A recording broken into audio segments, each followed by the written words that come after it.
Welcome to 221B Baker Street.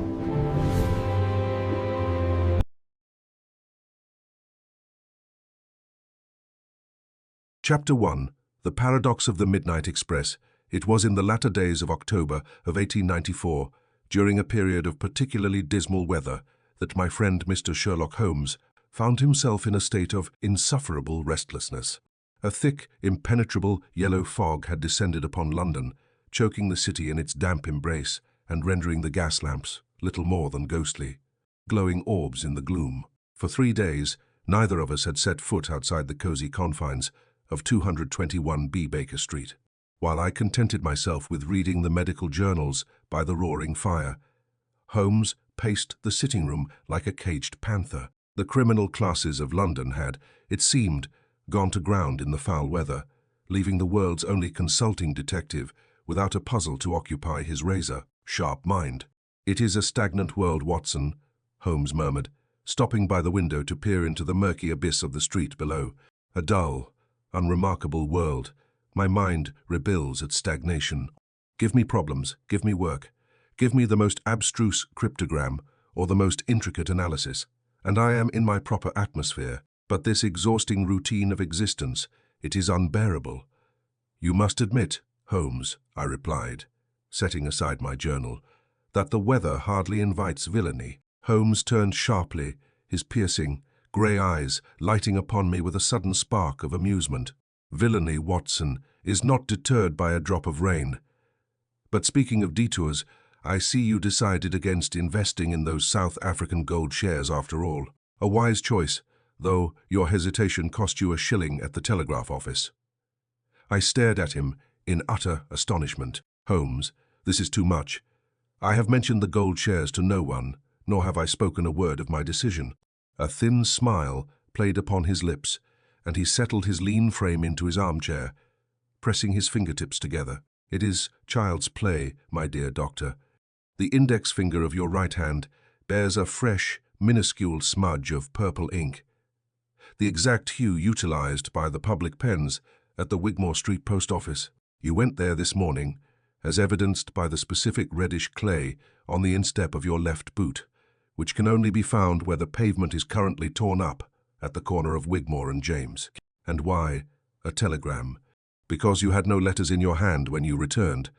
As for the shares, the Financial Times upon your desk is folded back to the mining column, and your pencil has heavily scored through the listing for the South African syndicate. You telegraphed your broker to cancel. It is simplicity itself." I sighed, shaking my head in admiration. "When you explain it, I can always see the links. The world is full of obvious things which nobody by any chance ever observes," Holmes remarked dryly. Before he could expound further upon his philosophy, the heavy tread of boots sounded upon our stairs, followed by a frantic, rhythmic knocking at the parlor door. Mrs. Hudson ushered in a familiar figure. It was Inspector Lestrade of Scotland Yard, his usually sharp ferret, like features pale and drawn, his bowler hat dripping with condensation. "Ah, Lestrade," Holmes said, his posture straightening with immediate interest. "You bring the fresh scent of a mystery with you. The fog has not entirely halted the machinery of Scotland Yard." "I see. It's a bad business, Mr. Holmes," Lestrade said, sinking into the chair I offered him and gratefully accepting a glass of brandy. "A devilish bad business. In fact, if it weren't for the absolute impossibility of the facts, I wouldn't have bothered you, but the Yard is entirely baffled." "The impossible is my specialty," Holmes replied, his eyes gleaming. "Pray, let us hear the facts." Lestrade leaned forward, his hands trembling slightly around his glass. "It concerns the midnight express from Edinburgh, arriving at King's Cross this morning at 6 o'clock. A passenger was found dead in a first-class compartment, Lord Arthur Pendleton, the prominent industrialist." "Pendleton," I interjected, "the man poised to take over the Northern Railway expansion. His death will send shockwaves through the market." "Indeed, Doctor," Lestrade nodded. "But it is not who died that brings me here. It is how and when. When the train arrived at King's Cross, the porter went to awaken Lord Pendleton. He found the door to the compartment bolted from the inside. The blinds were drawn, the window securely fastened with its brass latch. After receiving no answer, the porter summoned the station master, and they forced the door. Holmes leaned forward, his pipe forgotten on the mantelpiece. And they found Pendleton dead, I presume, slumped against the window, cold as ice, Lestrade confirmed. Not a mark on him, no blood, no weapon, no sign of a struggle. His gold watch, his wallet, and a briefcase containing highly sensitive railway documents were entirely untouched. It was not robbery, heart failure perhaps, I suggested. That was my initial thought, Watson, Lestrade said grimly. But then the police surgeon, Dr. Sterling, examined the body, and this, Mr. Holmes, is where the case becomes madness. Dr. Sterling swears on his medical license that based on the state of rigor mortis and lividity, Lord Pendleton had been dead for at least 8 hours. 8 hours, Holmes repeated, his voice dropping to a whisper. Yes, but the train journey itself is only 6 hours, Lestrade exclaimed, throwing his hands up. And it gets worse. The conductor, a man of impeccable record named Higgins, checked Lord Pendleton's ticket precisely 2 hours before the train reached London. Higgins spoke to him. Pendleton handed him the ticket, asked for a glass of water, and locked the door again. If the surgeon is right, the man Higgins spoke to had already been a corpse for 6 hours. Silence stretched across the room, broken only by the crackle of the fire and the muffled sounds of the London streets below. The contradiction was absolute. A man could not converse with a conductor hours after his own death, nor could a corpse board a train in Edinburgh and lock a door from the inside. Holmes sat motionless for a long moment, his eyes closed, his breathing slow and measured. To the uninitiated, he might have appeared asleep, but I knew this trance-like state well. His magnificent brain was sorting, weighing, and organizing the bizarre fragments of the puzzle. Suddenly, he sprang to his feet with the agility of a man half his age. The lethargy of the morning had vanished entirely, replaced by a fierce, electric energy. Lestrade, the body, Holmes demanded, tossing his velvet dressing gown onto the sofa. At the morgue near King's Cross. The carriage is still at the station, under police guard. Excellent. We shall examine the carriage first. The dead, Watson, can wait, for they are notoriously patient.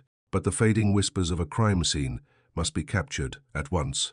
Holmes tossed me my heavy ulster coat and seized his deerstalker hat from the peg. "Come, Watson, come," he cried, his voice ringing with the thrill of the hunt. "The game is afoot. Let us see if we can unravel the paradox of the dead man who spoke on the midnight express." Chapter 2. The echoes of the first class. Carriage. The journey to King's Cross Station was a perilous crawl through the dense London fog. Our four-wheeler inched blindly along the slick, cobblestone streets, the driver shouting hoarse warnings to unseen pedestrians. Beside me, Holmes sat in a state of tense silence, his sharp profile barely visible in the gloom of the cab. Lestrade fidgeted nervously in the opposite seat, muttering incessantly about the bizarre contradictions of the police surgeon's report. Upon arriving at the bustling terminus, we found that the fog had penetrated the vast iron and glass vault of the station, mixing with the acrid smoke of the great steam locomotives to create a suffocating miasma. We were immediately escorted by a solemn constable to a secluded side platform where the Edinburgh Express sat. It looked like a dark, iron behemoth, resting silently after its nocturnal journey across the country. "The carriage has been sealed exactly as we found it, Mr. Holmes," Lestrade stated, gesturing to a solitary first-class coach near the front of the train. "Constable Jenkins has been stationed right here at the door since the body was removed to the morgue." Holmes nodded briskly, producing his heavy silver-handled magnifying glass from his inner coat pocket. "Let us hope the heavy boots of Scotland Yard have not trampled the truth into the floorboards before we even begin. Come, Watson, keep your eyes sharp and your conclusions entirely to yourself. For the moment, the compartment in question was a marvel of modern Victorian luxury, panelled in rich, dark mahogany and upholstered in plush burgundy velvet. At first glance, it appeared remarkably undisturbed. The heavy sliding door operated smoothly on its track, and the interior bore absolutely no signs of a physical struggle. Holmes immediately fell to his hands, and knees, his nose mere inches from the carpeted floor. He resembled a keen-nosed bloodhound that had just caught a fresh scent. For 10 agonizingly slow minutes, he scrambled about the confined space in utter silence, examining the dust, the fabric of the seats, and the brass fittings with a frantic, obsessive energy. "Well, Holmes?" Lestrade asked, pulling out his pocket watch, his patience clearly wearing thin. "Do you see anything of value?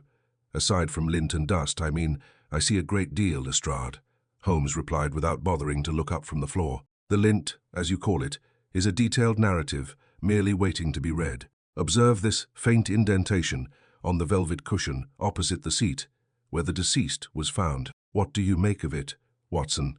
I leaned in closely, squinting in the dim light. The heavy burgundy fabric bore a distinct, circular depression, perhaps the size of a teacup, but noticeably deeper. A heavy travelling bag, perhaps, or a gentleman's hat box. A hat box would leave a much broader mark, my dear doctor, and a heavy bag would certainly not possess such a perfectly spherical base, Holmes corrected gently, tapping the cushion. "Now, turn your attention to the window sill." He pointed his magnifying glass at a barely perceptible smudge of pale, greyish ash resting on the polished mahogany, directly beneath the securely fastened brass window latch. "Cigar ash," Lestrade said, dismissively, peering over my shoulder. Lord Pendleton was widely known to enjoy a smoke after his meals. "Indeed," Holmes murmured, carefully scraping a minuscule fragment of the ash into a small paper envelope.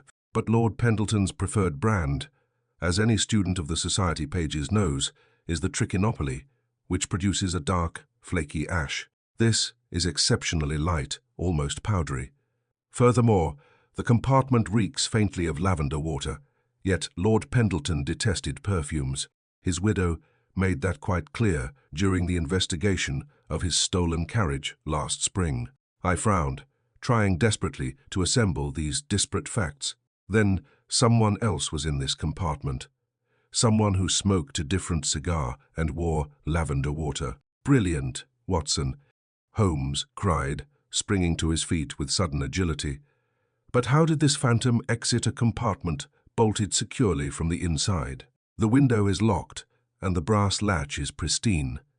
The heavy door was forced open by the station master. Are we dealing with a ghost, Lestrade?" "I don't deal in ghosts, Mr. Holmes, only murderers," the inspector grumbled, crossing his arms. "Nor I," Holmes agreed.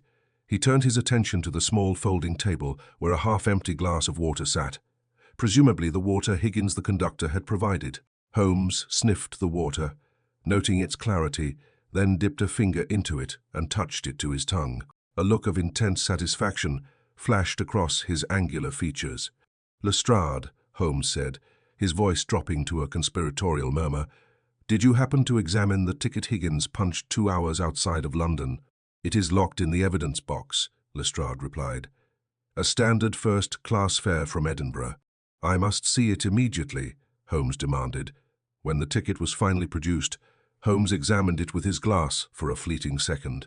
He turned it over, tracing the small, circular perforation left by the conductor's punch, before handing it back with a triumphant smile. "The case is taking a most fascinating shape, Watson," he whispered to me.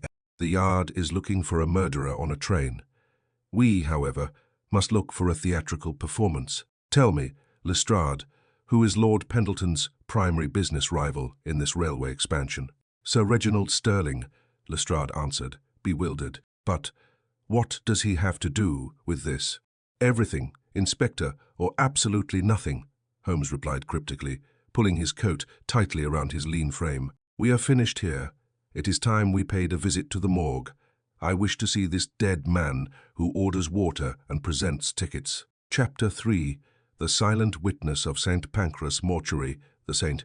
Pancras Mortuary was a grim, subterranean vault of white tiles and hissing gaslight, smelling intensely of carbolic acid and the unmistakable sweetish decay of mortality. The chill within its walls was far more piercing than the damp London fog we had just escaped. Awaiting us beside a slate slab was Dr. Sterling, the police surgeon. He was a small, precise man with spectacles that sat somewhat askew on a sharp nose. "Ah, Inspector Lestrade," and Mr. Sherlock Holmes, I presume. The doctor greeted us, wiping his hands on a linen towel. I understand my report has caused quite a stir at the yard. A stir is a mild term, Doctor, Holmes replied, stepping briskly toward the covered figure on the slab. Inspector Lestrade has practically accused you of temporal witchcraft. Before we examine your handiwork, may I ask if you bear any relation to Sir Reginald Sterling? The railway magnate. The surgeon bristled, his cheeks flushing. An unfortunate biological reality, Mr. Holmes. He is a second cousin. We have not spoken in a decade, owing to a dispute over my late father's estate. I assure you, my medical findings are not influenced by familial bitterness. I never suggested they were, Holmes said soothingly, though a dangerous glint danced in his grey eyes. Now, let us examine the unfortunate Lord Pendleton. Dr. Sterling drew back the heavy sheet. The deceased was a man of perhaps 60 years, with a thick shock of silver hair and an aristocratic, albeit frozen, countenance. He was dressed in a remarkably tailored charcoal travelling suit, devoid of any creases or signs of struggle. His features were remarkably peaceful. Holmes produced his magnifying glass and bent over the corpse, entirely ignoring our presence. He began at the crown of the head, examining the hair follicles, and moved methodically downward. He opened the deceased's eyelids, inspected the corneas, and gently pressed his long, pale fingers against the rigid flesh of Pendleton's jaw and neck. Your estimation of the time of death, Dr. Sterling, Holmes murmured, sniffing the lapel of the dead man's jacket. Based on the fixed state of rigor mortis, the degree of algor mortis, and the deep pooling of blood lividity, Holmes, at the posterior of the body, I placed the time of death between 10 o'clock and midnight yesterday, which means, Lestrade interjected, slapping his bowler hat against his thigh. He died long before the Edinburgh Express ever left the station at midnight, yet Higgins, the conductor, spoke to him at 4 inches the morning. It is a physical impossibility. It is a beautiful contradiction, Holmes corrected, his eyes fixed on the corpse's hands. Watson, what do you make of the deceased's fingernails? I stepped forward, peering closely. The nails were manicured and perfectly clean. They are well kept. Typical of a man of his station. Look closer, man, Holmes urged, particularly at the cuticles of the right hand. I squinted in the harsh gaslight. There, embedded deep within the edge of the index and middle fingers, was a faint, yellowish residue. Is it nicotine? A brilliant deduction, Watson, but incorrect, Holmes said softly, scraping a microscopic flake into another envelope. It is spirit gum, a theatrical adhesive. Furthermore, observe his trousers. There is dry, powdery dust on the cuffs.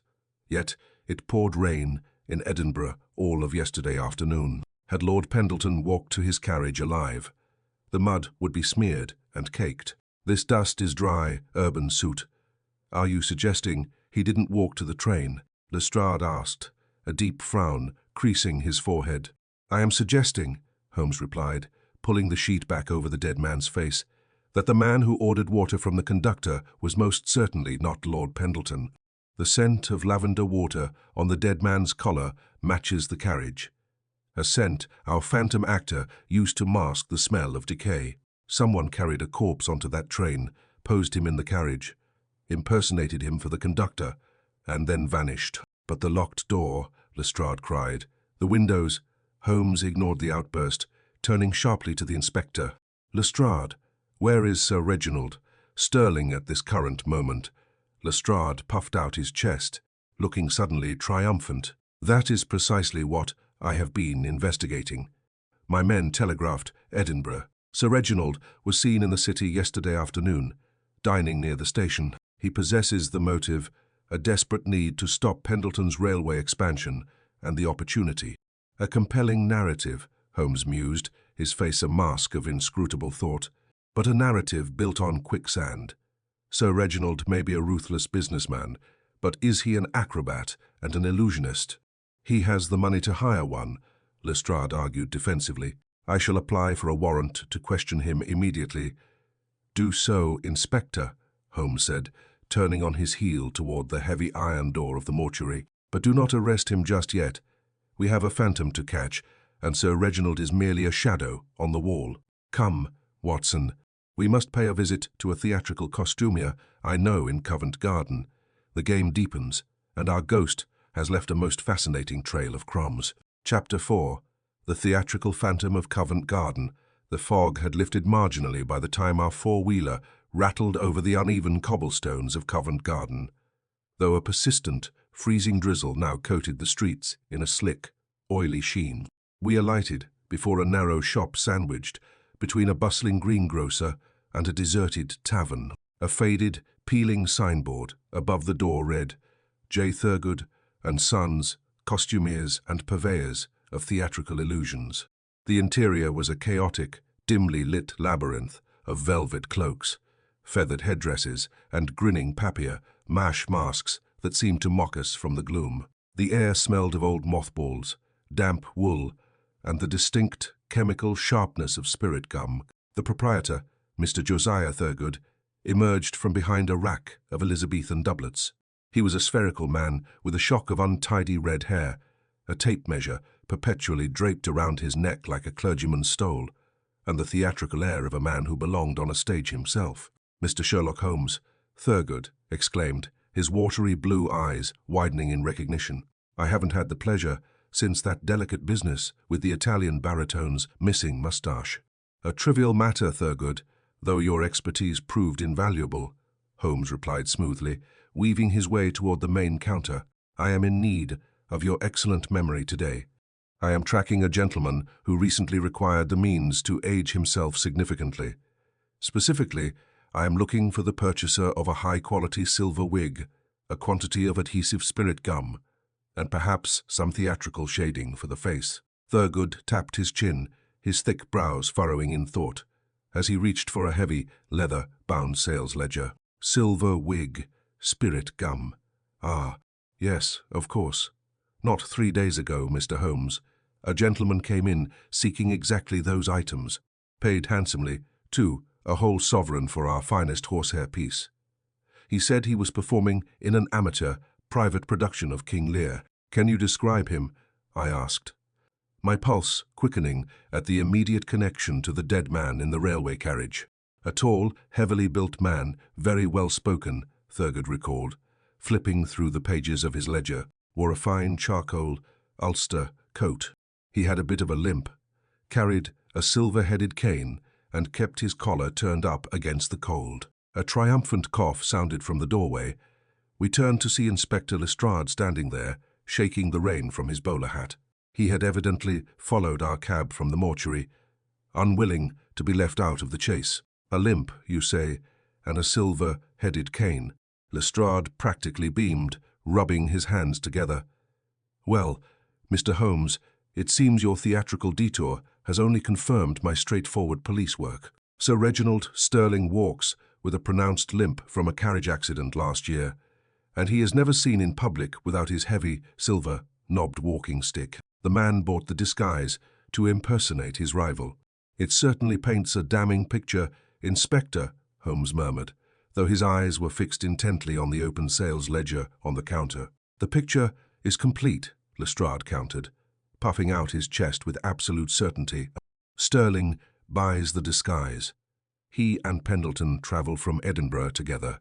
Sterling poisons him, poses the body in the locked compartment, disguises himself to fool the conductor into believing Pendleton is still alive, and then slips off the train at a rural stop before it reaches King's Cross. It is a flawless theory.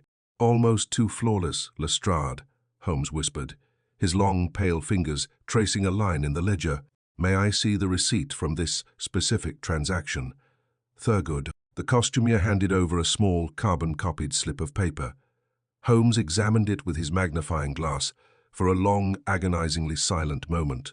I watched his face closely, waiting for the familiar spark of revelation, but his angular features remained a mask of impenetrable stone. Well, I prompted, unable to contain my curiosity, does it confirm the inspector's theory? Holmes folded the receipt and casually slipped it into his waistcoat pocket. It confirms that a disguise was purchased, Watson, and it confirms that a man perfectly matching Sir Reginald's description purchased it. That is all. That is quite enough for Scotland Yard, Lestrade declared, turning toward the door. I am going to secure a warrant for Sir Reginald's arrest immediately. The man may be wealthy, but he cannot buy his way out of the hangman's noose. Good day, gentlemen. As Lestrade hurried out into the rain, eager to claim the glory of a swift and decisive arrest, I turned to Holmes, utterly baffled by his sudden passivity. Holmes, you do not truly believe Sir Reginald is our man, I said, knowing my friend's methods too well. I believe he is exactly who the true culprit wants us to see, Holmes replied softly, his grey eyes glittering in the dim light of the shop. Consider this, Watson, a man plotting a brilliant, untraceable murder, one requiring intricate theatrical timing and absolute secrecy, goes into a shop and makes a purchase while brazenly displaying his most defining physical traits, a limp and a highly recognizable cane. It is not a mistake, Watson. It is a billboard. Then who bought the disguise? That is the question of the hour, Holmes said, finally smiling. He tapped his breast pocket where the receipt lay hidden, and the answer lies in the curious fact that while Sir Reginald Sterling is famously right-handed, the man who signed this receipt applied pressure to the pen nib in a manner that firmly dictates he was left-handed. The trap is set, Watson, but Lestrade is the only one who shall fall into it. Chapter 5. The blood-stained ledger of Mayfair upon our return to the damp, familiar sanctuary of 221B Baker Street, Holmes' demeanour underwent a startling transformation. The quiet, analytical observer of Covent Garden vanished, replaced by a man possessed by a manic, almost feverish energy. For hours he refused to speak, shedding his ulster coat and diving immediately into the chaotic corner of the room that housed his chemical apparatus. The air soon grew thick with the acrid, choking fumes of hydrochloric acid and burning copper.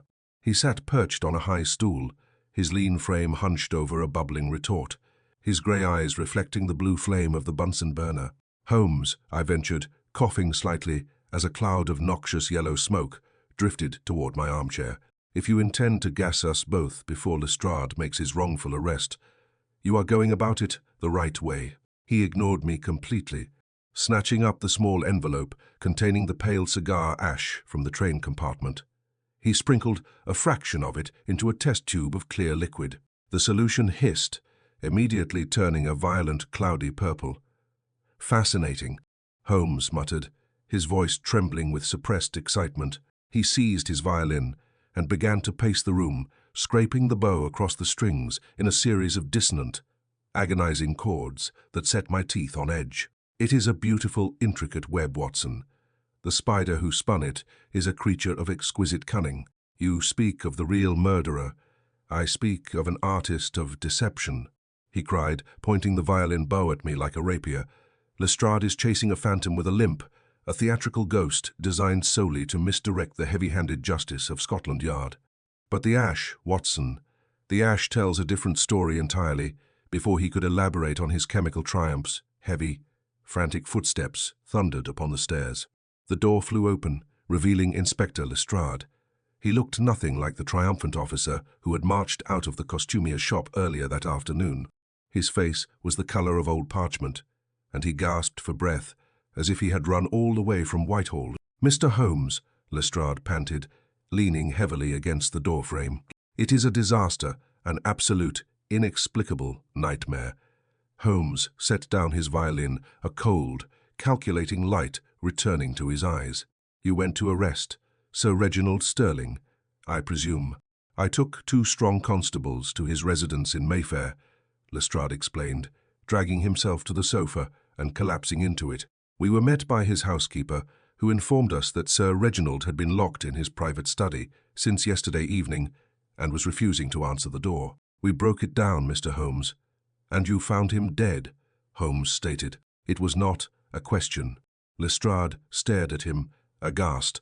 "How could you possibly know?" "Because the game demands a scapegoat, Inspector," Holmes replied coldly.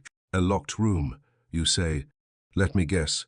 A revolver clutched in his hand, a wound to the temple, and a neatly penned confession to the murder of Lord Pendleton resting upon his desk." Lestrade's jaw went slack.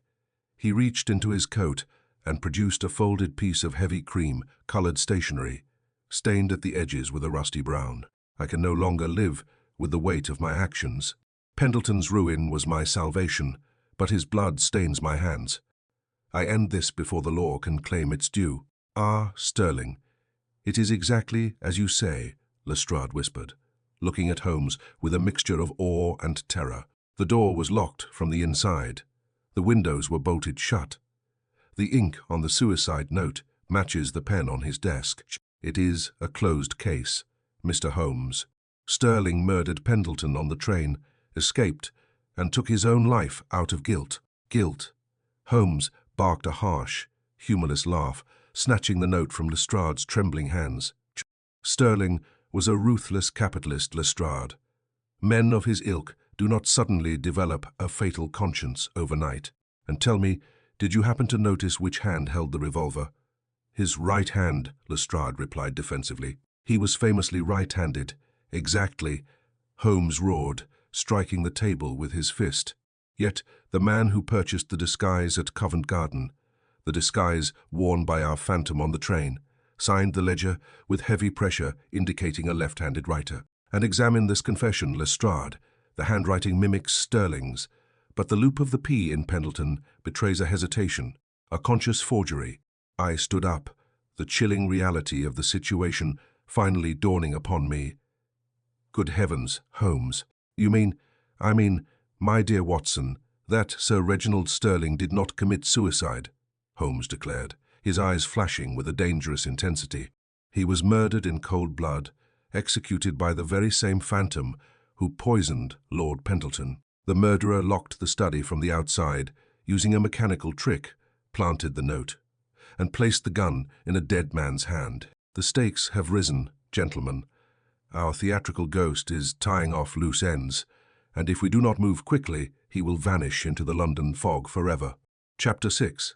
The blackmailer's summons. Holmes' pen flew across the heavy cream-colored stationery with the desperate scratching urgency of a cornered rat. Within moments, he had drafted a message that was a masterpiece of concise, calculated menace. He handed the paper to me, a fierce glint of anticipation dancing in his grey eyes. "Read it aloud, Watson," he commanded, pacing the blood-scented study of the late Sir Reginald Sterling. I held the note to the gaslight and read the hastily scrawled words, Mr. Vance. I was in Thurgood's shop on Tuesday. I saw the silver wig, the spirit gum, and the heavy hand of a left-handed man. I know what rode the Edinburgh Express. Bring £500 in unmarked notes to the abandoned switching yard at Rotherhithe. By the rusted locomotive at midnight. Come alone, or the receipt and my memory go to Scotland Yard. An opportunistic friend. It is a dangerous gamble. Mr. Holmes, Lestrade muttered, peering nervously over his shoulder, as if expecting the phantom engineer to materialize from the panelled walls. If Vance is as ruthless and cunning as you suggest, he will not bring money. He will bring a weapon. I am counting on it, Inspector, Holmes replied, a grim smile playing upon his thin lips.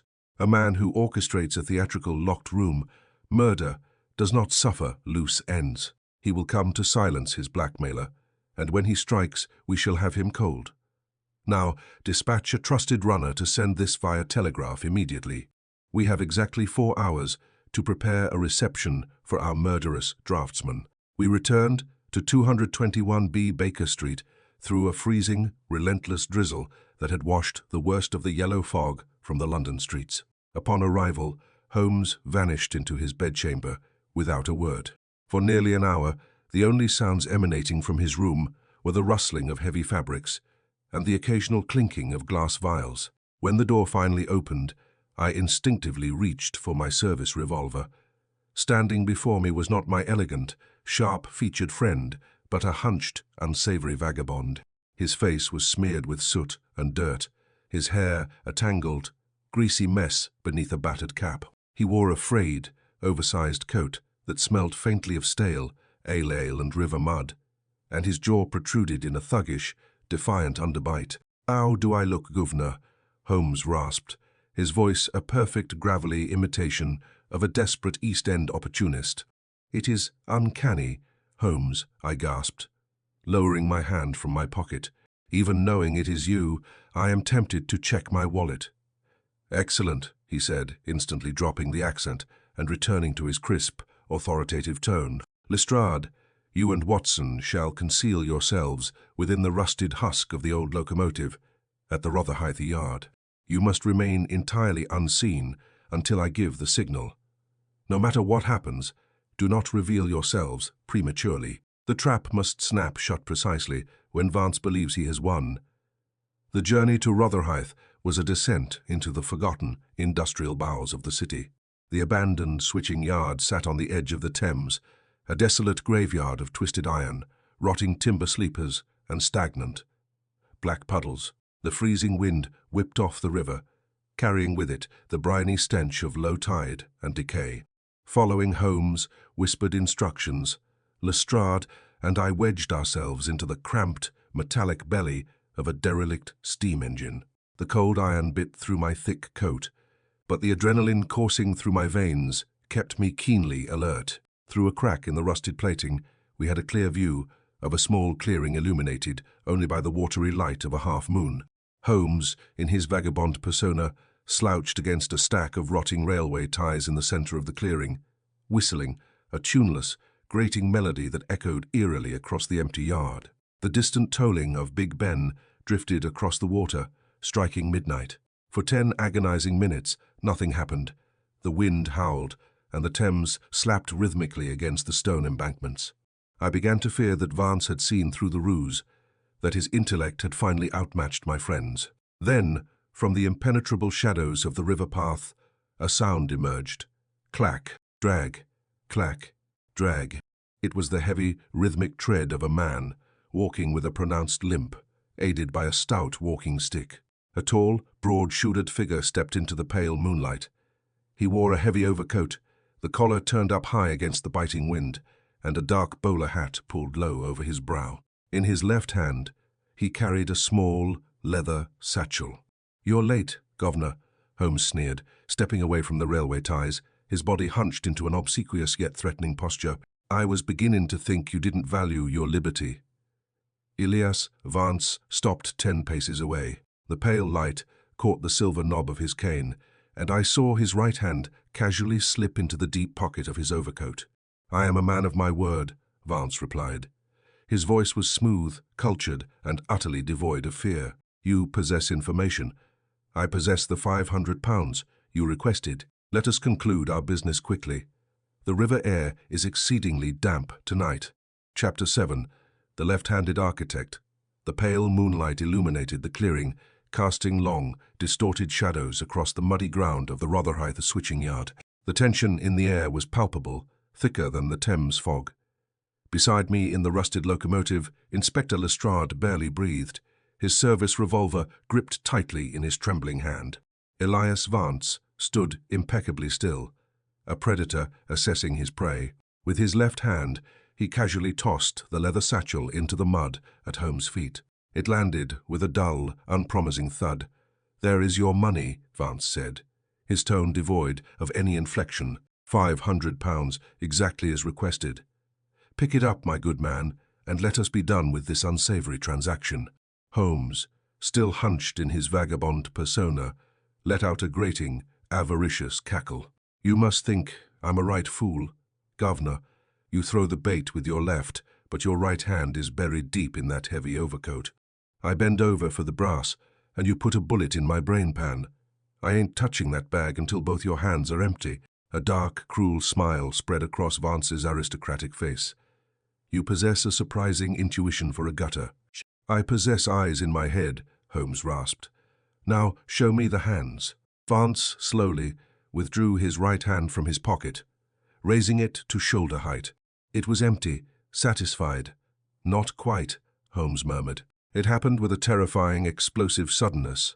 While Watson and Lestrade were focused on the empty right hand, Vance's left hand, the hand that had just tossed the bag, whipped downward to the silver knob of his walking stick. With a sharp twist and a hiss of drawn steel, he pulled a gleaming, razor-sharp rapier from the hollow shaft of the cane and lunged directly at Holmes' chest. It was a brilliantly executed misdirection, relying entirely on the assumption that a man favors his right hand. But Elias Vance had forgotten one crucial detail. His opponent already knew his true nature. Holmes did not flinch.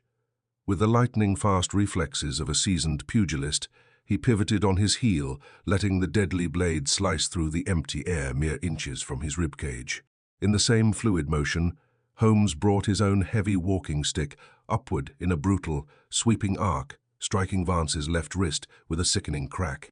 The engineer cried out in pain, the sword clattering uselessly against the rusted railway ties. Before Vance could recover, Holmes stepped forward, pressing the iron ferrule of his stick hard against the hollow of Vance's throat, pinning the larger man against a stack of timber. The slouch vanished. The East End gravel disappeared from his voice. When Sherlock Holmes spoke, it was with the crisp, chilling authority of a judge passing sentence. The misdirection of a right-handed draw was a clever theatrical trick. "Mr. Vance," Holmes said, his grey eyes burning like coals in the darkness, "but you forget that I have seen the ledger at Covent Garden. I have seen the heavy pressure of a left-handed pen stroke. I knew the strike would come from the left." Vance gasped for air, his eyes widening in sudden, paralyzing horror as he stared into the soot-stained face of his attacker. Who are you?" "I am the man who knows about the spirit gum under Lord Pendleton's fingernails," Holmes whispered softly. "I am the man who tasted the lavender water on the Edinburgh Express, and I am the man who found the ash of your chemically treated drafting paper on the Persian rug in Sir Reginald's locked study. I am Sherlock Holmes, and your magnificent architecture of murder has just collapsed upon your head." Vance's face drained of all color. The arrogance that had carried him through 2 flawless assassinations shattered in an instant. He struggled against the cane pressing into his windpipe, but Holmes held him with surprising, unyielding strength. "You are a brilliant engineer, Vance," Holmes continued, his voice echoing across the silent yard. "Pendleton and Sterling were fools to treat you as a mere subordinate. You designed a masterpiece. You drugged Pendleton in Edinburgh, brought his corpse onto the train disguised as an old man, locked the door from the inside, and climbed out the window while the train was at full speed. You donned the silver wig to become him for a fleeting moment, fooling the conductor with a simple ticket punch, altering the entire timeline of the murder. You have no proof," Vance choked out, a desperate final defense. "I have the mechanical thread you used to bolt Sterling's door from the hallway," Holmes countered coldly. "And I have you here, attempting to murder a witness in cold blood. The trap is sprung. Watson, Lestrade." At Holmes' command, I scrambled out of the rusted locomotive, my revolver raised and leveled at the engineer's chest. Lestrade was right behind me, his whistle already halfway to his lips. "Elias Vance," Lestrade barked, his voice trembling with a mixture of adrenaline and vindication. "I arrest you for the murders of Lord Arthur Pendleton and Sir Reginald Sterling. You are surrounded. The game is finally up." Chapter 8. The reconstruction of a crime. The gaslight of 221 B. Baker Street had never felt more welcoming.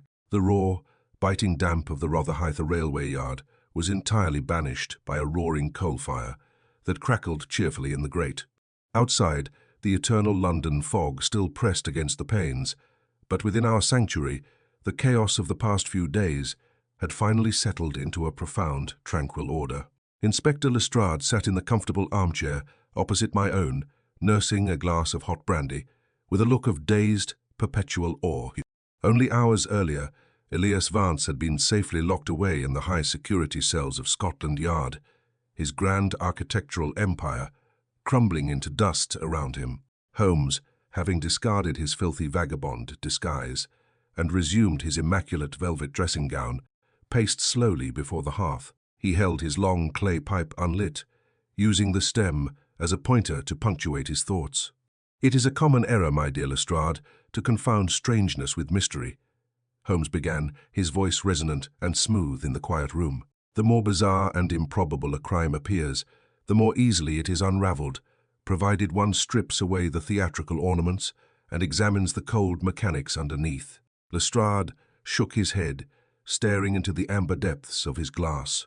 I still marvel at how you managed to piece it together, Mr. Holmes. The locked room at Sterling's, the dead man speaking on a moving train. It felt like the work of black magic. There is no magic in engineering, Inspector, only applied physics and human greed, Holmes replied, pausing his pacing to smile faintly at the inspector's wonder. Let us reconstruct the tragedy of the Midnight Express, so that the archives of Scotland Yard may rest easy. Holmes held up a single finger, marking his first point. Elias Vance was a man of extraordinary intellect, but he was treated as a subordinate by Pendleton and Sterling, who reaped the financial rewards of his structural designs for the Northern Railway. Vance realized that if he eliminated Pendleton, the resulting chaos would force the board to hand him the chief directorate. But he needed an alibi so absolute that suspicion could never touch him, which is why he staged the murder on a moving train while he was miles away in Edinburgh, I murmured, leaning forward. Precisely, Watson, Holmes agreed, dipping his head. Vance lured Lord Pendleton to a quiet meeting in Edinburgh the afternoon before the train departed, under the guise of discussing railway expansion. There, he poisoned Pendleton with a fast-acting, odorless draught. Once the old man was dead, Vance's engineering genius came into play. He dressed Pendleton in his charcoal travelling suit, fitted him with a silver wig purchased from Thurgood's, and smuggled the corpse onto the Midnight Express before it departed.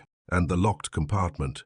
Lestrade asked, leaning in eagerly. A simple matter of leverage, Holmes explained, tapping his pipe against his palm. Vance positioned the dead body by the window. He locked the door from the inside, lifted the top brass sash of the window just enough to slip out onto the footboard as the train crawled out of the Edinburgh station during its initial slow departure, and secured the latch behind him with a small wire loop. He then dropped safely to the ballast, leaving the dead man to ride the rails alone. But what of the conductor? I interjected. Higgins swore he spoke to Pendleton 2 hours outside of London, hours after Dr. Sterling estimated death had occurred. A triumphant light danced in Holmes' grey eyes. Ah, the theatrical climax. Vance knew the conductor's schedule. He had arranged to catch up with the express at a rural junction, further down the line where the train was forced to halt briefly for signal checks. Vance, wearing his silver wig and utilizing his impressive stature, slipped into the carriage from the opposite door, which passengers frequently left unlocked, played the part of a drowsy, irritated aristocrat demanding a glass of water, tipped the conductor handsomely, and slipped away into the night once more. Monstrous, Lestrade whispered, shuddering slightly. And what of Sir Reginald Sterling? Why murder his own co-conspirator? Holmes' expression hardened, the warmth vanishing from his features to be replaced by cold calculation. Sterling was a greedy man, but a foolish one. He suspected Vance after the fact, or perhaps attempted to extort a larger share of the syndicate's control. Vance could not risk a blackmailer within his own ranks. So, Vance murdered Sterling in his Mayfair study, forged the suicide note, and locked the door from the outside, using the ingenious silk thread trick we discovered. It was a masterpiece of deception, I reflected, looking around our familiar sitting room with a renewed sense of security. Had you not noticed the left-handed pressure on the costumier's ledger, Vance might have walked away entirely. Details, Watson, details, Holmes said softly, tossing his unlit pipe onto the table. The grand builders of crime always trip over the smallest pebbles. A drop of spirit gum, an unorthodox ash from chemically treated tracing paper, a left-handed flourish upon a receipt. These are the threads that unravel the greatest tapestries. Lestrade stood up, buttoning his greatcoat with an expression of profound gratitude. The Yard owes you a debt it can never properly repay, Mr. Holmes. Vance will hang for this, and London owes its peace to your sharp eyes. Send my regards to the magistrate, Lestrade, Holmes said dryly, turning back toward the warmth of the fire. And do try to ensure Scotland Yard leaves the next impossible crime until the weather clears. The fog does dreadful things to my violin strings. Chapter 9. The final ledger of Baker Street, the morning sun, broke through the persistent autumn haze, casting pale, golden shafts of light across the cluttered sanctuary of 221B Baker Street. For the first time in nearly a week, the heavy yellow fog had entirely lifted, leaving behind a crisp, sharp London morning that hinted at the approaching winter. I sat at the breakfast table, leisurely cutting into a slice of toast while scanning the columns of the Times. The front page was dominated by heavy, bold typography that sent a quiet thrill through my veins.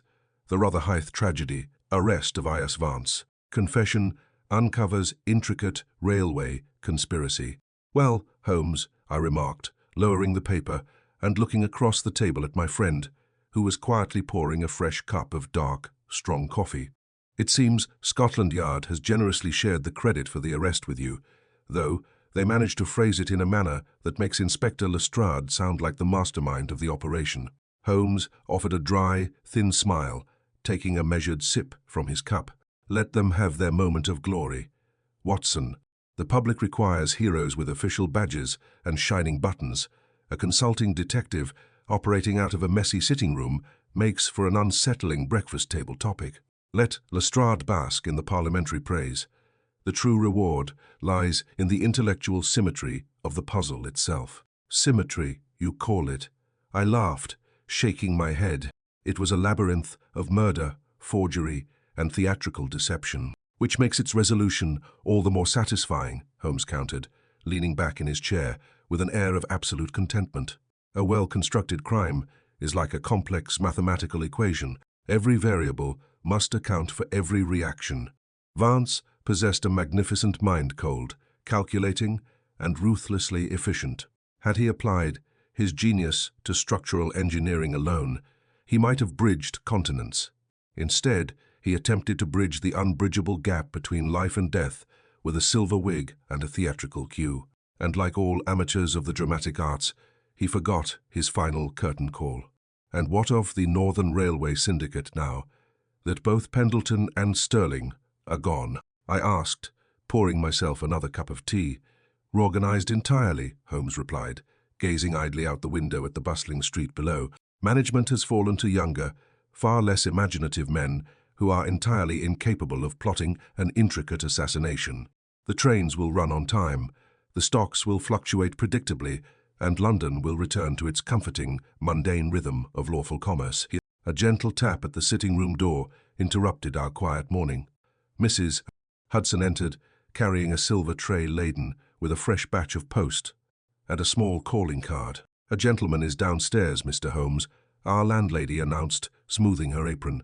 "He says his business cannot wait, though he looks far too distinguished to be mixed up in anything criminal." Holmes glanced at the calling card. Mrs. Hudson laid upon the table. A flicker of mild amusement crossed his sharp features, and he tossed the card carelessly toward me. "It seems, my dear Watson, that the stagnant world you spoke of earlier has finally decided to resume its proper turning," Holmes murmured, standing up and reaching for his well-worn velvet smoking jacket. I picked up the card. Embossed in elegant, flowing script was the name, Lord Harrington, Chancellor of the Exchequer. "The Exchequer," I exclaimed, my eyes widening. "Good heavens, Holmes, what could the Chancellor possibly want with a private consulting detective at 9 inches the morning?" Judging by the frantic smudge of blue fountain pen ink on his left cuff, and the hurried heavy tread of his boots upon our stairs, I should imagine he has misplaced something of catastrophic national importance, Holmes said, his grey eyes suddenly flashing with that familiar, electric fire of the hunter. "A missing treaty, perhaps, or perhaps a financial cipher of the highest order." He walked briskly to the corner of the room, lifting his violin from its stand and tucking it securely beneath his arm before pausing to adjust the strings with a few expert, harmonious plucks. "The dead man on the midnight express is laid to rest, Watson, and the theatrical phantom of Covent Garden is safely behind iron bars," Holmes said, turning toward me with a brilliant, triumphant smile. "But the world is wonderfully full of eccentric fools and clever scoundrels. Put down your toast, my good doctor." The curtain has fallen on Vance's tragedy, but the orchestra is already tuning up for the next performance. The game, as they say, is once more afoot. Chapter 10. The curtain falls on Baker Street. The heavy, authoritative tread upon our staircase reached its climax with 3 sharp, imperious knocks at the parlor door. Before Mrs. Hudson could even extend an invitation, the door swung wide to reveal Lord Harrington himself. The Chancellor of the Exchequer was a man of impressive stature, sporting an impeccably tailored dark wool coat, silver-rimmed spectacles, and an expression of profound, agitated urgency that starkly contrasted with his usual public air of unshakable parliamentary composure. "Mr. Sherlock Holmes," the Chancellor demanded, breathless, stepping into the room without waiting for an introduction. "Thank heavens, you are unengaged. I was directed to you by the Home Secretary, who assured me that if anyone in the British Empire could untangle an unthinkable disaster before the morning papers reach Parliament, it is you." Holmes offered a polite, measured bow, gesturing toward the fireside armchair. "Pray be seated, Lord Harrington. Mrs. Hudson, be so good as to bring a fresh cup of tea for our distinguished guest. I perceive from the faint scent of sealing wax and foreign tobacco upon your lapel that you have come straight from Downing Street, and your haste indicates that the vault of the Treasury has not merely been unlocked, it has been mocked." Lord Harrington sank heavily into the chair, staring at Holmes in undisguised astonishment. "It is not the Treasury, Mr. Holmes. It is infinitely worse. It is the cipher book of the Mediterranean Naval Defense Fleet, stolen directly from my private study not 3 hours ago." I watched with quiet admiration as Holmes settled back into his seat, his fingertips pressed lightly together in his characteristic steeple pose. The gloom of the previous week's tragedy had completely evaporated, replaced by the exhilarating, razor-sharp focus of a man entering his true element.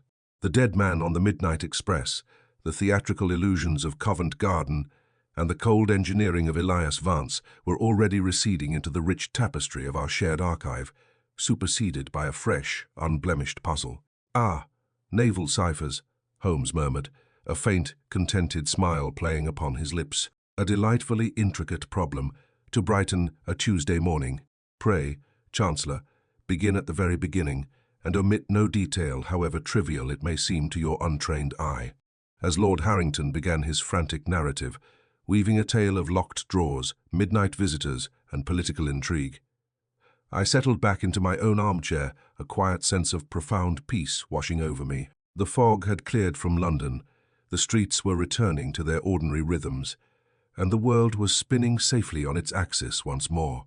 Across from me, Sherlock Holmes leaned forward, drinking in every word with the fierce, unquenchable thirst of a mind that could never truly rest. The game was indeed afoot once more, and in the warm, secure sanctuary of Baker Street, all was right with the world. Chapter 11. The cipher of Downing Street, the Chancellor of the Exchequer spoke with the breathless, compressed urgency of a man whose political career, and perhaps the safety of the entire British Mediterranean fleet, hung by a thread. He leaned forward, gripping the arms of the chair as if the very floorboards beneath him might give way. The book was kept in a private walnut safe built directly into the masonry behind my desk at Downing Street, Lord Harrington explained, his voice dropping to an anxious whisper. A heavy, fireproof safe requiring a triple combination brass dial. Only myself and my private secretary, young Mr. Arthur Pendleton, a distant cousin to the unfortunate railway magnate, possessed the numerical sequence. At the mention of the name Pendleton, I caught my breath, glancing sharply across the room toward Holmes. My friend did not flinch, though a subtle, predatory gleam ignited within his grey eyes. He merely tilted his head slightly, bidding the Chancellor to continue. "Go on, Lord Harrington," Holmes prompted quietly. "You suspect your secretary." "It breaks my heart to utter it, Mr. Holmes, but who else could it be?" The Chancellor groaned, pressing a hand against his furrowed brow. "This morning at 7, when I arrived to review the naval estimates, the safe was standing wide open. The cipher book was entirely gone. Yet there was not a single mark upon the heavy mahogany door, no sign of forced entry, and the window remained securely latched from the inside. Arthur arrived 10 minutes later, acting entirely flustered, claiming he had left his ledger behind the night before. But when I questioned him about the safe, His answers were evasive and contradictory. "And where is young Mr. Pendleton now?" Holmes asked, his tone deceptively casual. "Waiting downstairs in my carriage," Lord Harrington replied. "I brought him directly here, hoping to avoid a public scandal at Scotland Yard until we knew the truth. If the press learns that our naval ciphers have been compromised, the government will fall before evening prayers." Holmes rose gracefully from his chair, walking over to the window to peer down through the pristine glass at the street below. A locked safe, a compromised combination known only to two men, and a family name already shadowed by tragedy. "Truly, Lord Harrington, you bring us a most exquisite puzzle to cap off our morning." Without another word, Holmes turned on his heel, seized his deerstalker hat and wool scarf from the peg, and strode briskly toward the door. "Come, Watson," he commanded, his eyes flashing with the thrill of the chase. "Let us have a brief word with the young secretary before he realizes that doors in Baker Street have a habit of opening only inward to the truth." We descended the stairs in a tight, purposeful formation, the Chancellor leading us out into the crisp autumn air. Parked near the curb was a sleek, black ministerial carriage bearing the royal crest on its door. Inside sat a pale, nervous young man of perhaps 5 and 20, nervously twisting a gold signet ring upon his left thumb. As the carriage door swung open, the young man looked up, his eyes wide with a mixture of terror and defiance. "Mr. Arthur Pendleton, I presume," Holmes said smoothly, leaning against the carriage frame with an air of relaxed authority. "Pray do not bother attempting to invent an alibi involving ledger books or late-night administrative duties. We have already dealt with one brilliant member of your family who believed he could outsmart the mechanics of detection, and his methods were infinitely more sophisticated than yours." The young man blanched, his breath catching in his throat. I don't know what you mean. I am innocent." "Are you?" Holmes asked softly, stepping closer and fixing the youth with a gaze so piercing it seemed to strip away the very fabric of his deceptions. "You left your private quarters at 3 this morning, entered Downing Street using your duplicate key, and opened the safe not by guessing the combination, but by utilizing the stethoscope method against the heavy dial, a delicate trick you learned from your uncle's engineering blueprints. Furthermore, you forgot to wipe the fresh smudge of blue copying ink from the inside of the safe's metal tumbler." Arthur Pendleton collapsed back against the velvet upholstery, all color instantly draining from his face. The defiance melted away, leaving only the hollow shell of a desperate man caught in the machinery of his own greed. "The cipher book," Holmes continued relentlessly, his voice ringing with absolute certainty. "It is sewn securely into the lining of the heavy wool coat resting on the seat beside you. Hand it over, Mr. Pendleton, and we shall spare you the public humiliation of the gallows, though you shall certainly trade Downing Street for the stone walls of Portland Prison." Trembling violently, the young secretary reached into the pocket of his coat, pulled out the leather, bound naval register, and surrendered it silently into Holmes' outstretched hand. Lord Harrington let out a long, shuddering sigh of profound relief, wiping a bead of sweat from his forehead. "Mr. Holmes, it is nothing short of miraculous. You have saved the Empire." Holmes tucked the cipher book casually beneath his arm, offering a faint, dismissive smile as he turned back toward the steps of 221B. "Not the Empire, Lord Harrington, merely our breakfast hour.